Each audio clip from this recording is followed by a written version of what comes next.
Welcome to the Industrial Talk Podcast with Scott McKenzie. Scott is a passionate industry professional dedicated to transferring cutting-edge, industry-focused innovations and trends while highlighting the men and women who keep the world moving. So put on your hard hat, grab your work boots, and let's go. All right, thank you very much for joining the Industrial Talk Podcast. You know that we here celebrate the human power of industry, and I'm so glad that you are able to make it. This is the next week. I can't believe another week has gone by. It goes by so fast. And if you're out there on YouTube and you're looking at my channel, you can say, hey, Scott's standing up. Yeah, I thought I'd give this a different look and try to change things up. And because I tend to be one that likes to move around, I'm not really fond of being confined to a chair. So let's get this show on the road. Thank you very much once again. And all right, man, we've got a great interview happening this week. Yeah. The gentleman's name is Jim Whitt, and he is the founder of Purpose Unlimited. And I got a great story to tell you about how I came in contact with Jim and how important he is in my life as a mentor, as a dear friend. And I was so glad that he just said, hey, yeah, I'll get on your podcast. So, but before we get on with that, and before I make that introduction, let's get going on with some good stuff that we need to be aware of, okay? Tailgate Talk number 1. Okay, if you've been following the Industrial Talk podcast, we've been talking about the Industrial Academy.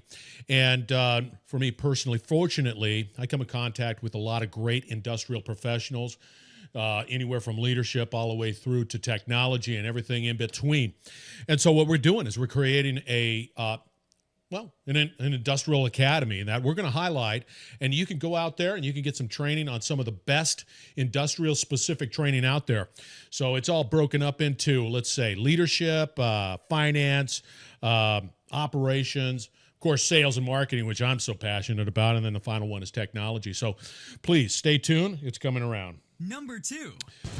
All right, books. We always got to keep on learning, right? We always got to keep on learning because if you don't, your competition is going to learn. So this week's book, and I'm going to be interviewing this gentleman next week. He's going to be highlighted. His name is Steve Miller, right there. If you're out on YouTube, you can see it. Uncopyable: How to Create an Unfair Advantage Over Your Competition. Not a bad read. Easy. #1 bestseller out on Amazon. That's right. I'm going to be putting him out. He's been on the podcast, but once again, that's Uncopyable. And that is Steve Miller. Go out there on Amazon, and it's a great read. Very well done, Steve. Number 3. All right. Food, right? All about industrial approved food. So I went to a place called Acme Oyster House, and if you've ever been to New Orleans or part of Louisiana, Acme Oyster House is a restaurant that provides oysters, and then of course all the other Cajun, South Louisiana fare. One of the things that they have and that you've got to put on your bucket list, and that is grilled oysters. Now, you're going to say, oh, gosh, I don't like oysters. They're raw. They're this. They're that. I'm telling you right now, grilled oysters, the way to go. I'm just telling you, man. It's drenched in butter, Parmesan cheese, and whatever else magic that they put on it. But I got to tell you, if you come on down here, you need to be a part of that grilled oyster family. And there are other places, but Acme is where I've been, and I take some pictures, and it's out there. You can see it. Okay, on to the interview. Once again, the story that I have with Mr. Jim Whitt here, as you can see if you're out on YouTube, I was running this company. He was the keynote speaker, and what made him so spectacular and what made him so special and what made him transform my life and put into perspective the necessity for purpose is that Purpose Unlimited, he talked about purpose, and I just realized at that time, and this was many years ago, that unfortunately I didn't have a purpose. I didn't have really any clear distinction. So you're going to hear about Jim Whitt. He's a published author. He's got a couple of books. Writing for the Brand, which is a great book. I highlighted it in my newsletter. And then the other one is, of course, this one right behind me if you're out there on YouTube. And that's Finding and Fulfilling Your Purpose in Life. And this is the Transformation. I got to read it. Transformational Power of Purpose. Great little workbook right there. I went through it. And nonetheless, that's Jim Whitt, Purpose Unlimited. It's going to be a great interview. And we're to highlight him more and more, just because I believe just in business alone, you need to have that clear focus and that organization that is driving to a purpose, right? So nonetheless, this is Jim Whitt, dear friend of mine, incredible individual. So enjoy, and I'll be back on the other side. All right. Welcome to the Industrial Talk Podcast. Thank you very much for joining this interview. This interview comes from the heart. This interview is something that is very special to me. This gentleman has been a key motivator in my life, a mentor. And when I reached out to him, he said yes, which was quite humbling, quite frankly. And he is the founder of Purpose Unlimited, and he helps people and businesses reach their full potential. And I just want to give just this open hand gratitude there, Jim Whitt. Welcome to the Industrial Talk Podcast. Thank you very much for being here with us and the listeners. Well, you just made my day with that introduction. Thank you very much. And now we're going to wrap it up because I don't want to go downhill from here. But no. Well, it's we met. I can't even remember the last time. You probably have a better understanding of why you impressed or impacted my life in such a positive way. Is that you were the first individual that truly communicated to me about the importance of having a purpose. And then from that point on, Jim, everything that I do, everything that I try to start, everything that I contemplate starting always starts with a purpose. And I think the listener needs to know how you came about and how you started this company, Purpose Unlimited. Well, it all started because I was searching for something.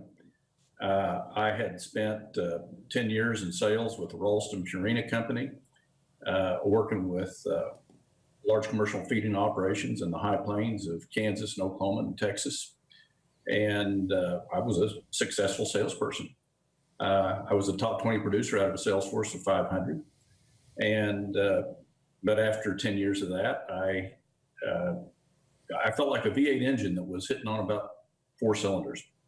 I knew I had more ability than I was using, more potential than I was using.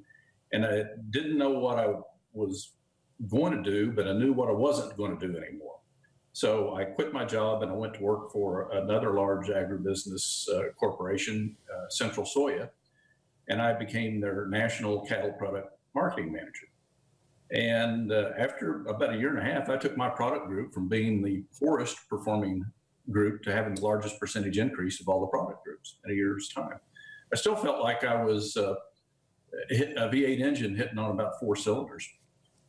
And so I didn't know what I was going to do, but I knew what I wasn't going to do anymore. So I quit my job. Again. Yeah, I was getting good at this. I quit my job. I was getting good at being unemployed. I bet your wife liked that, didn't she? Oh, well, the story gets better from here. So anyway, I came up with this idea. I called up a couple of old feed yard customers of mine, commercial feed yard customers in Kansas. And I said, hey, I've got this crazy idea. How about if I work with you guys, I'll do contract marketing work for you. And at that time, nobody had ever done this. This is back in 1988. Because the industry was still only about 3 or 4 decades old, and it had not completely matured yet. So these 2 great friends of mine that owned and ran these feed yards said, yeah, we'll give it a try. So after I quit my job, my wife loaded up our kids and drove back to Oklahoma, because we were living in Indiana now, and the company headquarters of Central Soya. And I discovered they do not speak Okie in Indiana. So we needed to move, or we're going to have to hire an interpreter for our children. And she called me one day. I still was finishing up my tour there in Indiana. And she said she was looking for a place to live. So she stayed with her folks, and she said, Jim, she says, I think I found us a house. And I said, really? And she goes, yeah. She says, it belongs to Phyllis and Orvin. Well, Phyllis and Orvin were friends of her folks, and they had a farmhouse out in the country. And I'd never seen this farmhouse before. And I said, it was on the state line, Kansas, Oklahoma. I mean, literally on the state line. And I said, well, I don't recall this house. I said, why don't you describe it to me? And she goes, well, she said, it's livable. I said, well, Lovely. I need some more information. I said, what are they going to charge us for rent? And she said, nothing. That answered all my questions. The price was right, and it's livable. Yeah. So I jumped in my Chrysler New Yorker 5th Avenue and drove 14 hours back to Oklahoma, spent the night with her folks. The next day, we drove over to take a look at this house we're going to live in for free. When I pulled up into the yard and I saw this house, it gave new meaning to you get exactly what you pay for. And you remember the TV show Green Acres? Oh, yeah.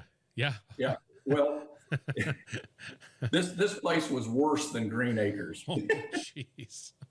Mercy, God. So it was an old farmhouse that had asbestos siding. Scott, do you remember? Oh, yeah, absolutely. It's a lovely siding. It's lovely. Yeah, because you remember you throw your baseball against it when you're a kid and it'd crack and fall off, and so you had a big hole there. It had a hipped roof, green shingles, half of them were blown off, and this house was so old the roof was sagging, the porch was sagging, and when I stepped up on that porch, I was sagging too. Oh man. But I'm a positive thinking person because I'd listened to Zig Ziglar. And you can't help get pumped for Zig, man. I'm telling you, right? I understand. So I said, it's got to be better on the inside. I was wrong. The ceiling was caving in from where the roof had leaked. Oh, God. It was heated with a wood-burning stove and one propane wall furnace. The plumbing was rusted. You turn on a faucet, nothing would run. And then I walked into the living room. And the living room looked like the inside of a boxcar. It was a long, narrow room, and in the middle, it had a slope in the floor. Now, anybody that ever grew up in an old farmhouse, when you added on to the farmhouse, the foundation would settle differently from the original foundation. Right. So what happened was you had this ski slope in the middle, but somebody had taken care of that. They covered up with carpet. Must have been about 1970s because it was the ugliest green and orange shag carpet you've ever seen. You probably borrowed it from my mom. we just happened to have a couple of slabs of that. It looked like it was designed by somebody on a bad LSD trip. Yeah. Lovely. It is. So anyway, now remember, I've quit my job to start a business that's never been done before. Yep. And as I'm standing on that green and orange shag carpet, the 2x4 of reality hit me square between the eyes. Yeah. And I thought, what in the world are you doing? You've quit your job. You're moving your wife and 2 kids into a shack to start a business that's never been done before. So I turned to my wife. Now remember, she's the one that picked this house out. And I said, have you taken leave of your senses? I said, do you really want to live here? And I'll never forget what she said, Scott, because I was expecting her to say, oh, no, I was off my meds that day. Right. Now that Sure. I'm close to my right mind, I realized what a terrible mistake this was. But that's not what she said. She said, Jim, we can live here temporarily. Well, temporary turned into 18 months, the longest 10 years of my life, during which time I got a master's degree in Murphy's Law. Everything that could go wrong did go wrong at the worst possible time. Yeah. After 6 months, my business was a failure. I was also in the cattle business. I'd lost $30,000 feeding cattle. And I went into a state of depression. And I don't get depressed. I mean, I'm a positive thinking person. You changed my life, my friend. Well, what I went through, after what I went through, you always say, be careful what you pray for, you might get it. Yeah. Well, I always wanted to know what real faith was. Well, I got to find out. Yeah. Every morning I'd get up. I was so depressed. I'd get up and I'd ask myself 2 questions. Why did you do this? And how could you be so stupid? Yeah. Every day. And I didn't know what to do. And then one day I was sitting by the wood burning stove, and I was sorting through a bunch of old files of mine. And the ones I wanted to keep, I threw back in a box. The ones I wanted to get rid of, I threw in the fire, which kept me warm and busy. and I opened up a file folder, And inside my file folder was a yellow legal sheet. And at the top was written a date, March 21st, 1988. And underneath that date was written a question: what is your purpose in life? And I recognized these as notes that I had taken from a seminar a year earlier when I was still gainfully employed. And whenever I saw those notes, my mental DVR cranked up and I had a flashback. Because when I was in the seminar and I was asked that question, here's what I thought of. I was going down the road out in western Kansas, and a young salesman was riding with me. And he was a Sharkin guy, graduate of New Mexico State University. And but he'd never worked in a feed yard before, and he was frustrated because you'd call on those old feed yard managers and they'd chew you up and spit you out. They did their very best to run you off, make sure you never called on them again. Right. So he looks over at me and he says, Jim, he says, I don't even know what questions to ask a feed yard manager on the first call. And I said, well, my good grief, it's not that hard. I said, get out a pad and pen and start writing. And, this is before we have computers and laptops and everything. So right. He's writing this. I had to write down pad and pen, and I'm going, I don't know what those are. Just yeah, that's right. For the younger viewers. Yeah. So we're going down the road, and he's writing down all these questions that I'd never written down myself. And I never thought anything more of it until 2 years later when I left the company. And I resigned the day they gave me my 10-year service award, my Cross pen and pencil set. You remember the Cross pen and pencil sets? Cross made a living off of giving those things out, man. Oh, we did. Jeez. So anyway, Mike comes up to me and he says, I want to thank you for something. And I said, well, what's that? And he says, I still have the 10 questions that Jim Whitt gave me to ask a feed yard manager on the first call. And right then, my mental DVR stopped and it freeze framed on his face. And I'm looking directly into Mike's eyes. And the eyes are the window to the soul. Absolutely. And when I looked into his soul, here's what I saw. I saw the tremendous potential this young man possessed. And I thought, he just needs somebody to help him get there. And I looked down at the answer that I'd written a year earlier to the question of what is your purpose in life? And I had written, my purpose is to help people reach their full potential. And right then it was as if God spoke directly to me and said, Jim, you figured it out. You know why I put you here. Focus on this and watch what happens. And Scott, it transformed my life. And I tell people, you've heard me speak because you were in the audience years ago. Absolutely. And I tell people that they're looking at somebody, an old cowboy who grew up in the cattle business, an old feed salesman who has traveled around the world as a consultant and speaker, written 3 books, written hundreds of articles on leadership, motivation, and change. Someone who's considered to be an expert in their field. And I'm just as amazed about it as everybody else, because I really don't consider myself to be anything but an ordinary person. But ordinary people can accomplish extraordinary things when they know what their purpose in life is. And that completely transformed my life. And so for 30 years, this is what I've been doing. I discovered my purpose on March 21st, 1988, when I was 35 years, 6 months, and 16 days old. I mean, that's a red letter date on my calendar. And, I got to tell you there, Jim, I can't say that my story is similar, but when you came in and you spoke to the group, and I think it was in Houston, and and that was a moment in time when I was just sort of, in essence, floundering.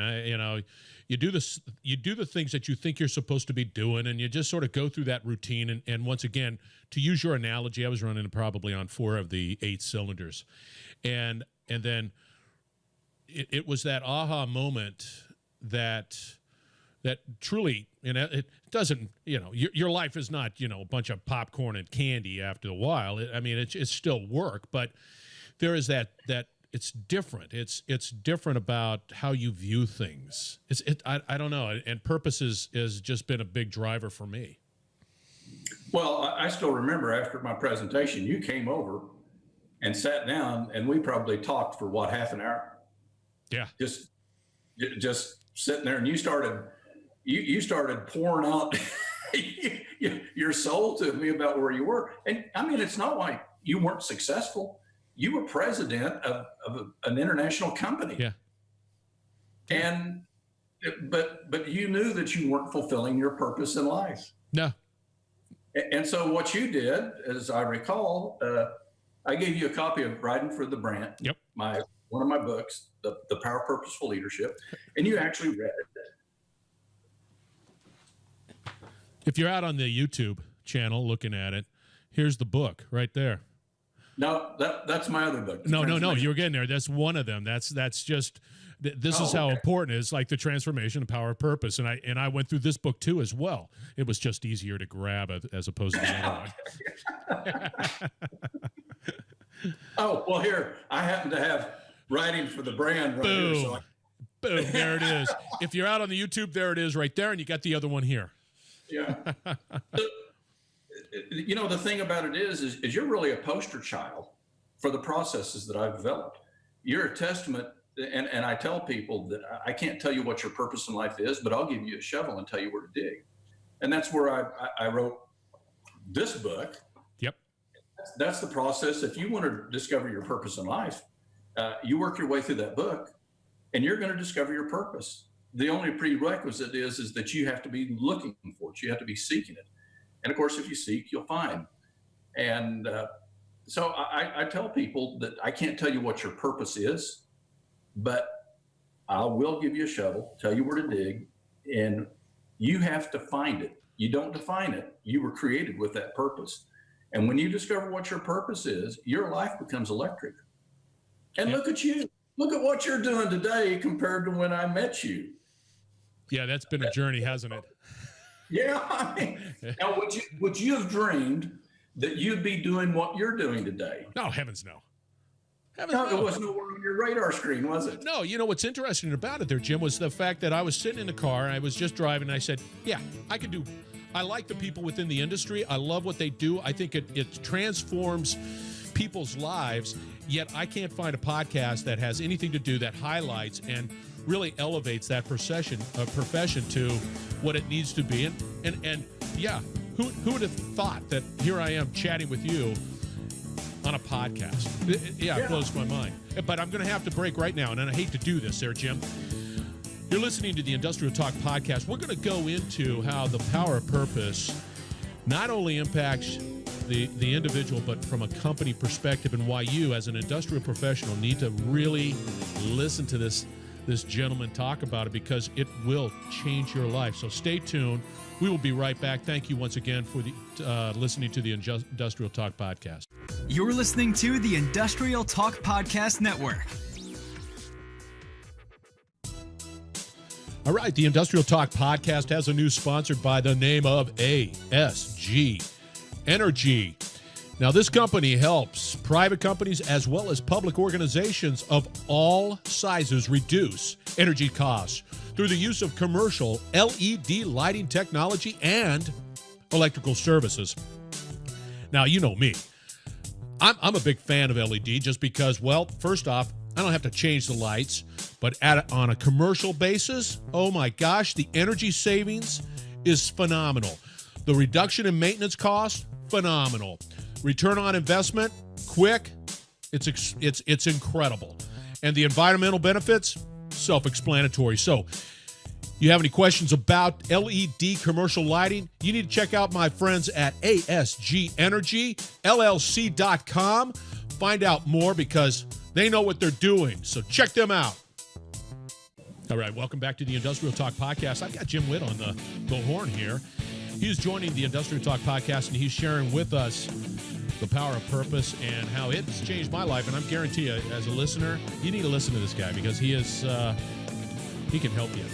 And that's not just from a personal perspective, but also from a company perspective. And I think that once you find that purpose, once you find that God-given noble purpose, nothing stops you. So, Jim, let's start venturing into how we can get some tangible action out of this, some content that the listeners can truly benefit from, and how that power of purpose can really, in essence, transform businesses. Well, let's start by addressing your listeners that are in the industrial world out there. You know, a lot of times we think of industrials being blue collar type of jobs, right? Uh-huh. You got to stay with me. Mm-hmm. As I take a swig when you give me a question, and I'm like, oh, God, he asked me a question while I'm trying to clear my throat. Yes, go ahead. And I'm going to share a story out there because I think way too often we think of jobs as we've got these low-level jobs out there that really it's just kind of grunt work. And then we've got these high-level jobs out here, you know, where all the white-collar people work. And that these people up here are important and these people down here aren't important. Yeah.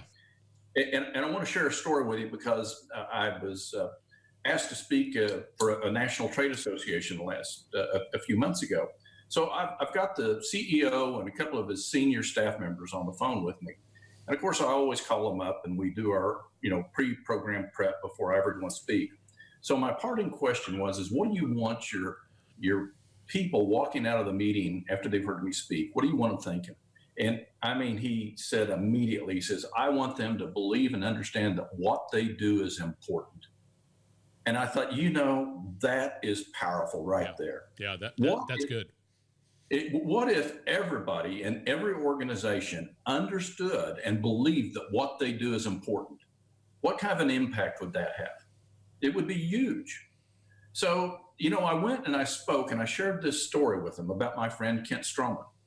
Now, Kent grew up in Southwest Kansas and his dad was in the manure business. And what his company did is they'd go and they'd scrape these pens in feed yards. They'd load it up on trucks. They'd take it out and they'd spread it in farmers' fields. So Kent grew up working in the manure business doing that all of his life. Then he went off to college. And so when he goes to college, he's starting to think about, well, what am I going to do with the rest of my life? Well, during the summer, he'd come back and work in the family business again. And he said one day he got to thinking about what he was doing. And he thought, you know, I'm not just out here hauling and spreading manure. He said, I'm helping feed the world. Now you think about that. Yeah. That's an epiphany. Because when they scrape those pens, what happens is you take mud and manure out of the pens. The cattle are in a better environment. They perform better. You take the manure, you spread it on the fields. It's the most perfect fertilizer that you can have. You're putting organic material back out on the field, so you increase yields on the crops. So that is the ground floor of the food business right there. So Kent came to the realization that he was feeding the world. Not just hauling manure, he's feeding the world. Now let's ask the same question for everybody that's listening to this podcast out there. What if you could help everybody in every job in your organization understand that they're not just out there turning wrenches and running equipment, you know, whatever. Yeah. Yeah. But what they're doing is actually important. And so what I did, and by the way, Kent on that day determined that he would not do anything in his life that was unimportant. Now that's critical for a young man that's just a college student. But, you know, years ago, I'd have people that would call me on the phone, or I'd have the conversation with them on an airplane, you know, what do you do? What do you do? Yeah. And I would explain to them how I help create purpose-driven organizations. And they had no idea what I was talking about. Because, you know, the purpose of business is to make money. You know, we got to reduce expenses, raise revenue, you know, use all of the corporate lingo, right? Right. But, you know, what do people care about? So I'd start telling them how I help create purpose-driven organizations. They just didn't get it. So I thought, you know, I've got to figure out some way to help them understand this. So that's why I wrote this book. And it's Writing for the Brand, The Power of Purposeful Leadership, which you've read, of course. Oh, absolutely. And it's a Western that takes place 30 years into the future. And what I did is I wrote an allegory about how this rancher who's going broke in Oklahoma discovers his purpose in life is to feed a hungry world. And he builds an organization that recruits partners to partner with him in his purpose. And he builds the world's most successful organization by doing this. And there's 4 principles involved in that. The first one is purpose. If no one in your organization can tell me what the purpose is, word for word, then you don't have one. If nobody can tell me what the purpose is, you don't have a purpose. And that's at the organizational level. At the organizational level. Gotcha. And by the way, you can do this at the departmental level as well. Absolutely. Number 2, you're not going to achieve anything of greatness by yourself. You have to have partners in that. So the second principle is partnering. The third principle is pioneering. And, you were talking about something before we went on the air. We were talking about change. Everybody is dealing with change and struggling with change. And so that means we have to be in a perpetual situation of pioneering. We have to pioneer new ways. We have to play what if, what if, what if, what if. We have to be constantly pioneering. And the fourth principle is profit. If we know what our purpose is, and we have people that want to be partners in our cause, and we pioneer with them, guess what's going to happen? We're going to profit. And the exciting thing about it is you're going to build a company that becomes a people magnet, where people want to come to work for you because they want more out of their work than just a paycheck and a pension and benefits. They want to be partners in a cause that is heroic, adventurous, and idealistic. And, in the Old West, if you went to work for a ranch and you did your work well and you were loyal to the ranch, and if need be, you fought for the ranch, then the highest compliment you could ever be paid is you ride for the brand. And so what I help organizations do is create a culture where people want to ride for their brand. How long does something like this, I mean, a company might be listening right now, or a manager or a director, VP, whatever, might be listening to the podcast right now. What would be the first step? Because that makes sense. Don't get me wrong. It makes sense. It's that sustainability. Is that the purpose and driving that purpose start at the top? Oh, absolutely.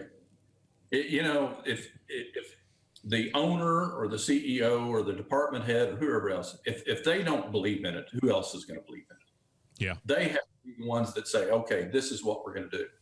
The second thing that you have to understand is organizational development is not an event. It's not going to a seminar.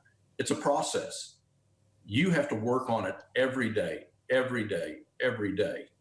And so what I do with clients is I introduce them to a process, which again is outlined in my book, Writing for the Brand. And engaging them in that process, we look 30 years into the future. And we ask the question I ask them to look 30 years into the past first, because if you look back 30 years ago, how many changes have we experienced in the last 30 years? You wouldn't be doing this podcast 30 years ago. Technology did not exist. So I asked them to look 30 years into the future, because if you do your planning 3 to 5 years, well, that's nothing. And that's why I always tell people that if your idea of strategic planning is 3 to 5 years, remember that all of those companies that were too big to fail, that failed in 2008, had entire strategic planning departments, and they all went over the edge of the cliff at the same time. They did. Because they really weren't planning for the future. They were just trending. They were simply continuing to do what they had done in the past, only more so, which means it just drove them off the cliff faster. So real change takes a generation to achieve. So I asked them to look 30 years into the future and say, okay, what's the future going to look like? Then the next question is, what are we going to have to look like if we're going to be part of that future?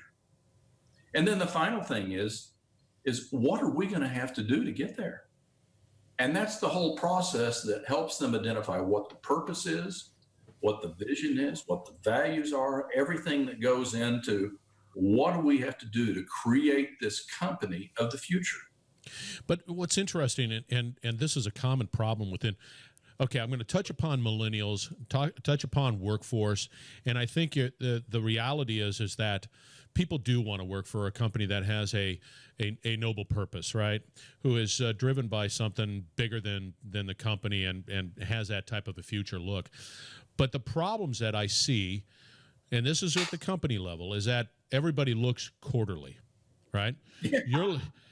You're looking at even a year look out, a 2-year look is challenging when every time you're looking at your business from a quarterly perspective.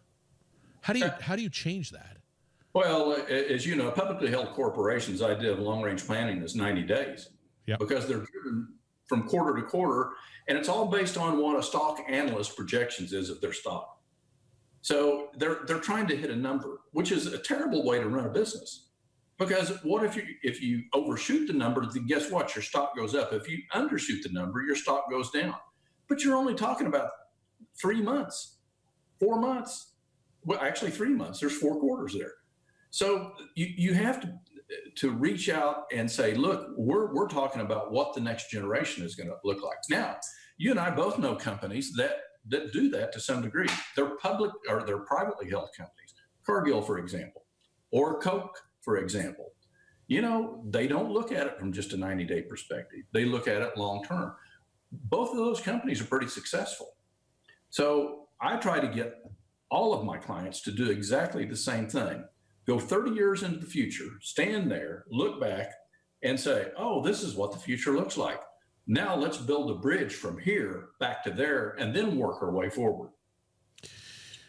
Do you ever have to have that conversation, Jim, with that big thinker CEO person that's saying, and have that conversation saying, you're not getting it? Yes. That's a tender conversation. Well, and Scott, here's what I learned. The great thing about writing my book, Writing for the Brand, is when someone says, well, what will you do for us if we hired you as a consultant? I say, read this book. If they don't read the book, it disqualifies them. So if they read the book and I get a lukewarm response from them, then it disqualifies them. If they read the book and they say, you know what, I read what you wrote, and that's the kind of company I want to create, then I say, we got a place that we can talk. So I've learned to qualify my clients. Scott, I'm not for everybody. There are some people that think I'm a heretic. Yeah. You know, I show up and speak at meetings carrying a rope and a shock collar, wearing a cowboy hat. I'm not for everyone. I'm only for those people that really want to do something that is radically different than what we've done in the past. And that's for any company to succeed in the future, they are going to have to do things radically different than they've done in the past. You know that because that's what you're doing in your consulting business. Yeah. Yeah. And you bring up a good point there, Jim, that the reality is that even back 10 years ago, I don't think change happens as rapidly as change is happening today. And in the industrial world, as I look at it, the technology is blistering fast. Things are changing, more with less, whatever it might be. And more so than ever, you can lose track of what is important in your company because you're just constantly trying to keep up with the latest and greatest. And I think it's more important today than it has ever been. And I think you've got to be grounded in something that drives you in such a way that it's above the noise, because there's a lot of noise out there. And if you're not willing to commit to that is a challenge. And I think it's a blue ocean out there for you. Well, fortunately, you know, I was doing purpose when purpose wasn't cool. You know, back before Dan Pink wrote Drive, or before Simon Sinek wrote his. Yeah. I say Drive. There, a great book, isn't it? Yeah. And that book, actually, that's validation for everything that I've been doing for 30 years. Yep. And Dan Pink has done a great job of distilling that all down from a research perspective. Yep. And thank God for people like him and Simon Sinek that, you know, start with why. And it's now purpose is popular. I read an article the other day about the CEO of Weight Watchers, and the lady's name, and I forget it right now, but she has created a purpose-driven culture at Weight Watchers. And that's what I want to see happen. I want to see a world where every organization is driven by a purpose that is positive, powerful, simple, and serving. And I want to see every individual that comes to work in that organization not only want to partner in that purpose, but I want those individuals to discover what their purpose in life is. And when you connect the dots between those two things, you have engagement. And now all of a sudden, performance goes up, morale goes up, absenteeism goes down, sabotage goes down, turnover goes down. Everything that should go up goes up. But it's a byproduct of creating that culture. And millennials, you bring up millennials. Everybody complains about millennials. And when my generation was the young generation, guess what? The older generation complained about us. That's just what people do about succeeding generations. Yep. Here's the cool thing about millennials. Millennials get purpose. They're not just driven by how much money they can make, or they're not looking to go to work for an organization just so they can get a gold watch after they retire. Yeah. They're there because they want to make a difference. So if you create a purpose-driven culture and you can tell them specifically what that purpose is, and they say, hey, I want to be your partner in that cause, guess what? You'll attract all the millennials that you want. And those millennials are sharp. Oh. Their ability to process information and make decisions and move forward is staggering fast. Yeah, we have to learn technology from them because, we're old dogs. They're young dogs. Yeah, absolutely. Hold on to that thought. We're going to be wrapping it up. Stay tuned. We're going to wrap this conversation up with Jim Whitt. We're talking about purpose. And one of the things that I always remember, Jim, and because of you, I never thought of it this way, but I always refer to Mother Teresa, and her sole purpose was to love the unlovable, right? And she changed the world. She did. She just changed the world. And there's plenty of examples out there, and it was definitely the giving of yourself in such a way that you just change yourself. So anyway, hang tight, everyone. Appreciate it. You're listening to the Industrial Talk Podcast. We will be right back. Hey, once again, this is Scott McKenzie with Industrial Talk. If you like what you're listening to, please feel free to sign up for the free podcast as well as the blogs. I'll try to keep it all relevant to your business and hopefully be able to provide some insight into what we do at Industrial Talk and what you do as a professional. Hope to see you soon. Thank you. All right, welcome back to the Industrial Talk Podcast. Thank you very much for being with us, and we're talking with Jim Whitt. He's got some books out there. He's got some stuff, and we're going to wrap this segment up. Jim, I am so moved by your purpose, by what you do, and your, I guess, just energy to be able to continue to communicate the necessity for purpose. And then you have, of course, the programs and all that. So the listener out there wants to get a hold of you. Tell me how they can get a hold of you, Jim. Well, they can go to purposeunlimited.com or they can go to jimwitt.com, and either one of them will get us there.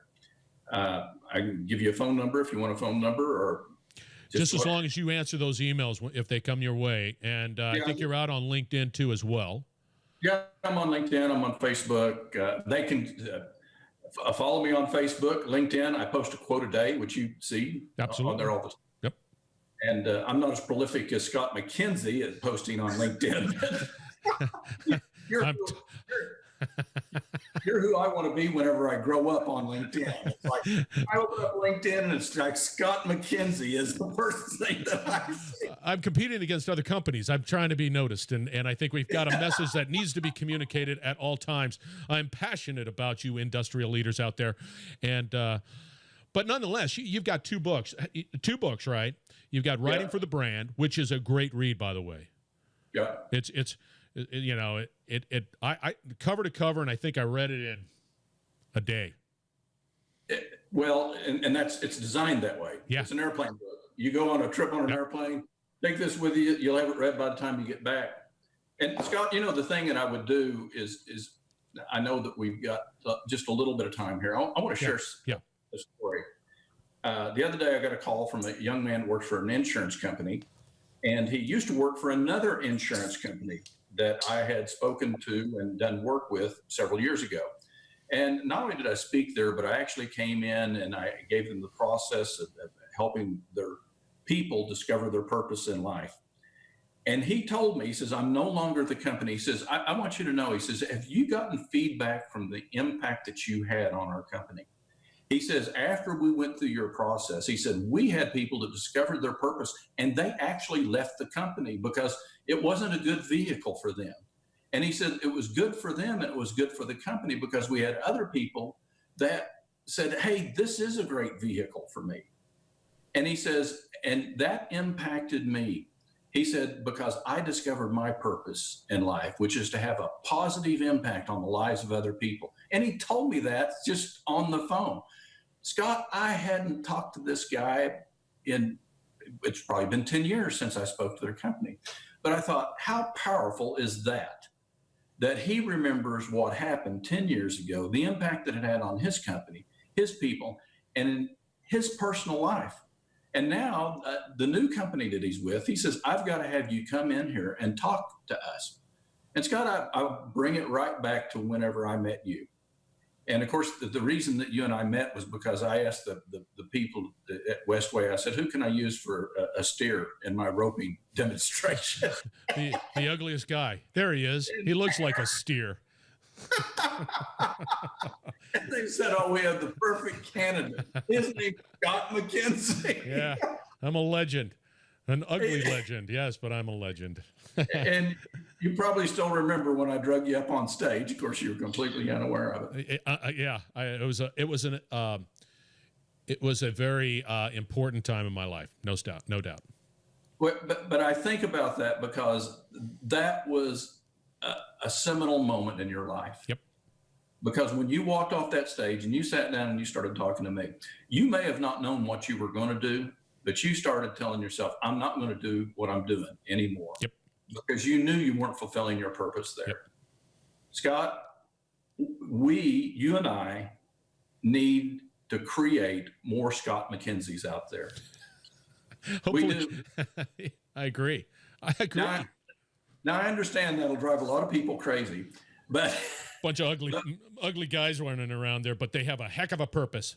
But the thing about it is if we can do for other people what you discovered and what I've discovered, and we can turn those people loose in organizations, we will transform lives, we will transform leaders, and we will transform organizations. I'll tell you what, listeners, you've got to contact Jim Whitt. It was a moment in my life that gave me clarity of where I'm still fulfilling that purpose, whatever it might be right now. And it changes over time, right? It could change over time. Well, I tell people this: purpose is your destination in life. It doesn't change. Your vehicles do. Yes. There you go. And your podcast is a vehicle. Well, you didn't have that vehicle 5 years ago. So, when you created Leaf Services, you didn't have that vehicle, but you created that. So your vehicles are going to continually change. Your business model has to change.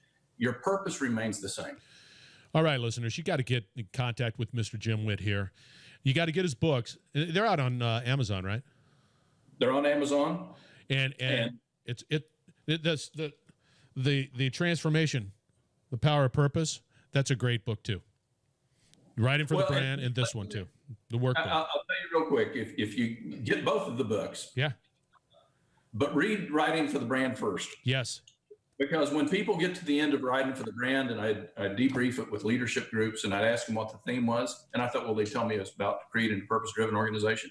They always said it's about discovering your purpose in life. And I thought after they read that book, they were examining their own life. Yeah. And so if they read that first, and if they get it, then you go to the transformational power of purpose. You're ready to start the process of discovering your purpose in life.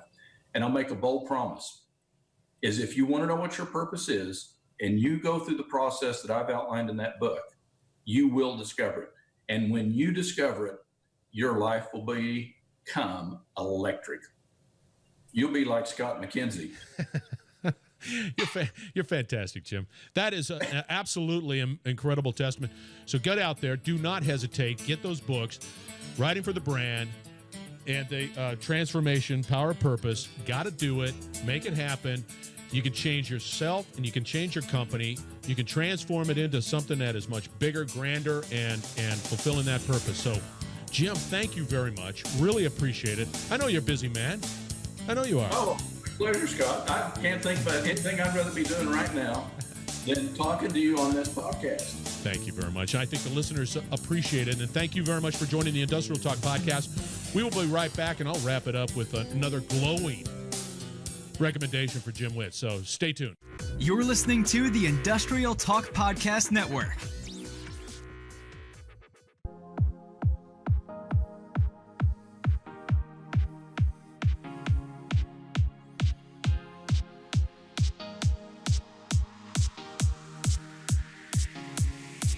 All right, you industrial leaders out there, that was Jim Whitt, a dear, dear friend of mine. And you're saying to yourself, hey, I'm looking at you on YouTube out there, and you got that video going on, and I see that you got a dog. Yeah, I brought my dog to work today.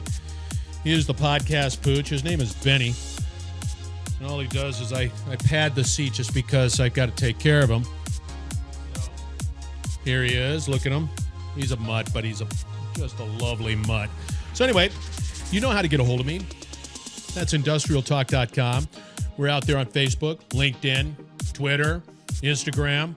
We're going to be highlighting food, of course, highlighting books. We're going to be promoting the best leaders that are in the industrial space. And I'm so doggone thankful that, once again, you joined. You got to go out, get connected with Jim Whitt, and make him a part of what you're doing. Individually, company, get a hold of that guy, because he will make you a better company. He will make you a better person and highlight that necessity for a purpose. So thank you again. I will be contacting you next week. Steve Smith right here. We're going to be interviewing him. Uncopyable. #1 bestseller. Get him on out there. So thank you very much and have a great week and be safe, okay?